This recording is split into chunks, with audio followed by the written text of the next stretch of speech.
ئێمە وەکو ڕێکخراوی هاوکاری ئەڵمانیاستین بە کردنەوەی خولێک لە مانگی ڕەمەزانە بۆ ماوەی مانگێک خولەکە بەردەوام بوو کە زیاتر لە 26 تیپ بەشدار بوون. تیپەکانیش لە ناحیە ڕزگاری و کەلار و کفریە بوون و ئەم خولە زیاتر لە 400 وەرزشکار سوودی لێ وەرگرتووە و ئەم خولە مەبەستمان لەکردنەوەی خولە دروستکردنی ئاشنایەکی زیاتر لە نێوان وەرزشکارانە و زیاتر یەکتر ناسینی وەرزشکارانە و ساڵانە ئەم جۆرە خولانە کرێتەوە بۆ ئێمەش بە پێویستمان زانی خولێک بکەینەوە خولی فوتساڵ بۆ سەرجەم ئەو تیپانەی کە خوازیار بوون خولەکان بۆ بکرێتەوە. بەڵێ بە دڵنیایەوە ڕۆژانە هەندێکی زۆر ئامادەی یاریەکانە بوو کە گڕوتینێکی زیاتریە بەخشێ یاریەکان بۆیە سەرڕای سوودوەرگرتنی وەرزشکاران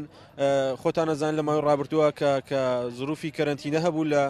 سەرجەم هەرێمی کورسانە ئێستا دووبارە یاریزانان و وەرزشکاران ئاشنابوونەوە بە یاریگاکان و هاندەرانیش بە هەمان تامەزرۆییوە ڕۆیان لێرە کردو ئاشنابوون بە هاندانی تیپەکانیان.